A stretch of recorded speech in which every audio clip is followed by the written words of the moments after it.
And as Brian just mentioned, Halloween is this upcoming Tuesday and the countdown is on. Many of us are getting ourselves ready and our kids ready to go trick-or-treating. But before you head out the door on that quest for candy, there are some safety tips you need to know. So joining us for today's In the Know is Caitlin Trunnell, the Preparedness and Community Engagement Manager for the American Red Cross of Illinois. Thanks for coming in today, Caitlin. Sure thing. Thanks for having me. Of course. So let's talk about safety tips. We want to talk about safety tips for kids, parents, and drivers. So let's start with the kids. What are some safety tips for them when they go out trick-or-treating? Sure. So first off, we want to make sure that the kids are very visible. We want them to be able to be seen by their grown-ups and by traffic. Lots of fun ways that you can do that. You can give them flashlights.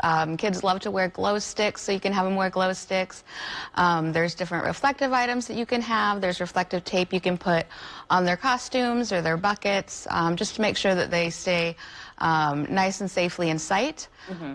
Then when you're choosing your costume, you want to make sure that it's flame resistant, and that you don't have something really long trailing off the end that might get caught on something or somebody steps on it, and that the kids are able to walk without tripping over their costume, or if they have something on their head that they're able to still be able to see clearly.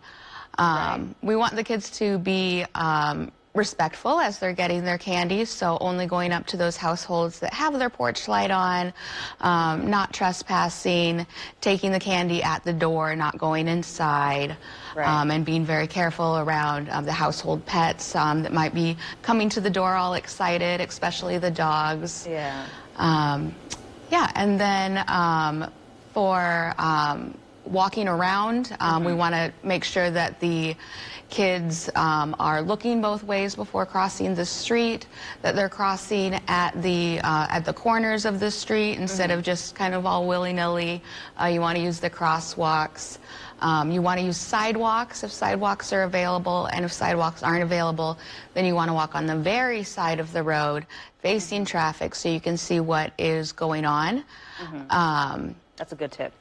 Yeah. Those are all good tips, but that's a really, I never thought about that. That's a really great tip, to walk so that you can actually see the traffic. That's very smart, very smart.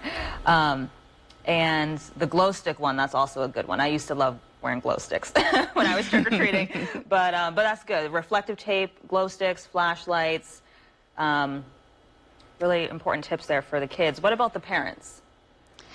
Yeah, so you've got the households that are passing out the candy.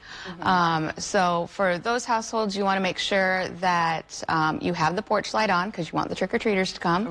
But you also want to make sure that there's good lighting so that they can safely walk up to the house.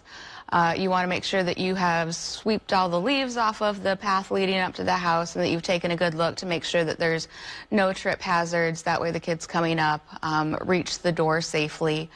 And then the parents also who have sent the trick-or-treaters out, you want to make sure that you know where the kids are, who they're going to be with, and that younger kids are going to be with a responsible adult.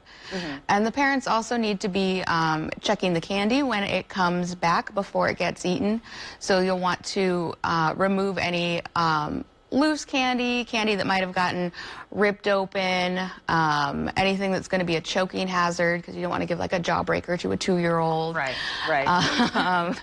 And then also anything that just seems off, if it's, you know, kind of homemade wrapped up packaging or just something looks suspicious, better to just not do that.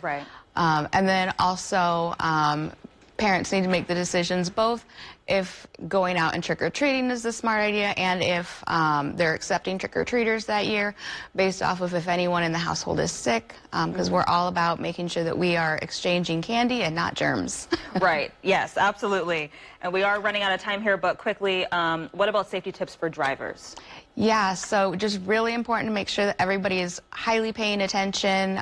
There could be kids out there that are excited and not looking both ways before crossing the street, or maybe they have dark clothing on, and that could be all day because there's other events going on in the community for fall and for Halloween. So just all day long, be your top observer, top driving self. Got it.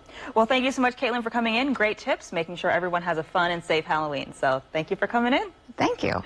Of course. Stick with us. We'll be right back.